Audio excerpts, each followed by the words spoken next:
Check out carmarshal.com. The link is in the description. They help support us. Police will now need an eavesdropping warrant to track cell phones of criminal suspects.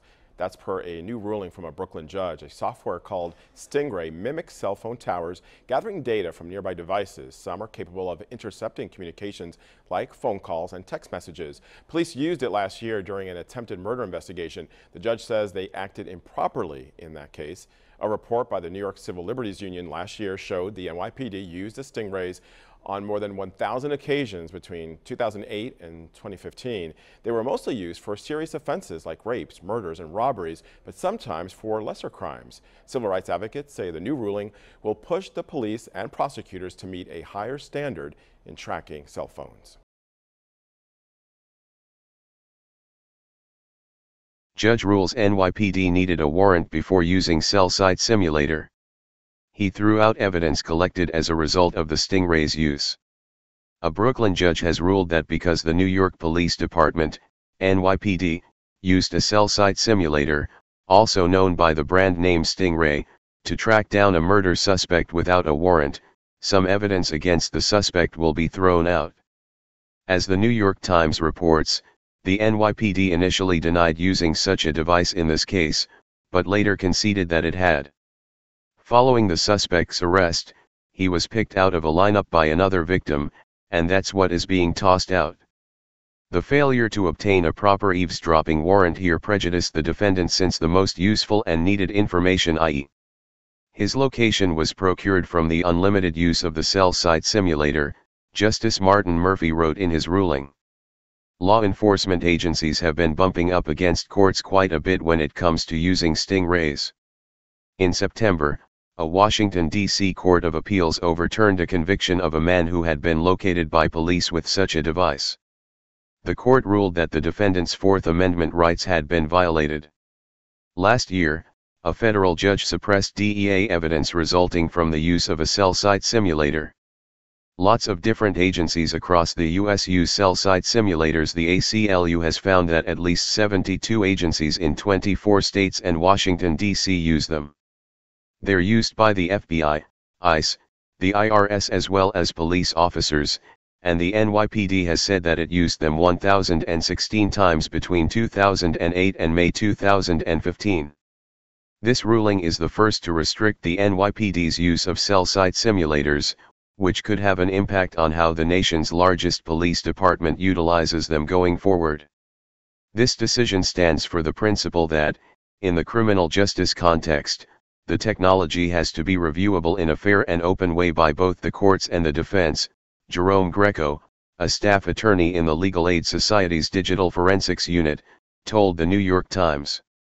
Christopher Dunn, Associate Legal Director of the New York Civil Liberties Union, told the publication, unless we create legal limits on these technologies, and real oversight, we face the prospect of comprehensive police monitoring and tracking of private, lawful activity.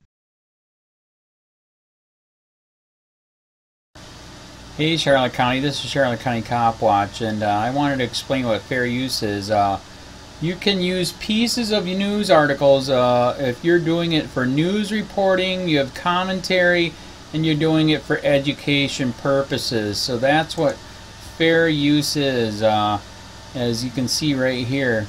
Another reason why I wanted to make this video is to let you know I have just joined with Patreon. A nice thing with Patreon, I make no money on YouTube. They took the money away years ago, and so this is another way to give, and it's a nice thing too because you can give monthly. You can give $1, $5, $10, whatever. I do 4 to 5 hours a day on trying to wake the sheeple up on how corrupt it is and different ways that you can fight the corruption. So Patreon is a way that you can do it, and then of course the old way is still there. Donate to Charlotte County Cop Watch with PayPal or credit card.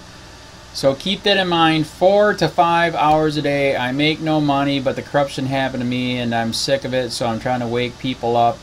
But my wife would love it if if we could get some help out there. There's 47,000 subscribers. Just think if each one of you subscribers just gave let's say,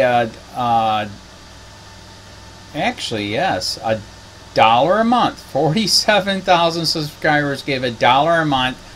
That would be awesome. That's not going to happen. But anyways, that would be great if it did happen. But, you know, do the math in your head. Just think about it. Like I said, 4 to 5 hours a day. I get no money from YouTube. YouTube has gone nuts. You can't do anything anymore. They're taking the money away everywhere. So these are a couple different ways that you can still help out with all this time that I put in.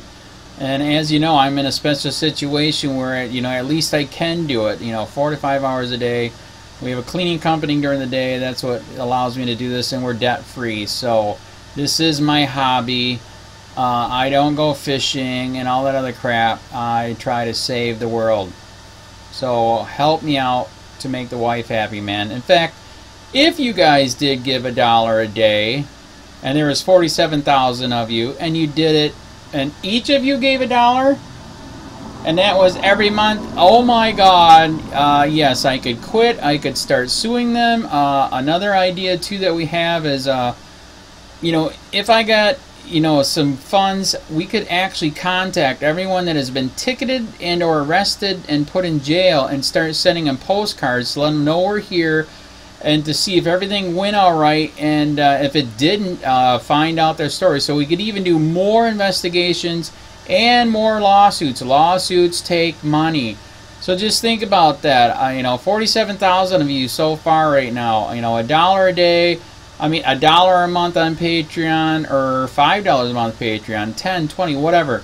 Just do the math in your head. Help out. This is a lot of work every single day. Thanks.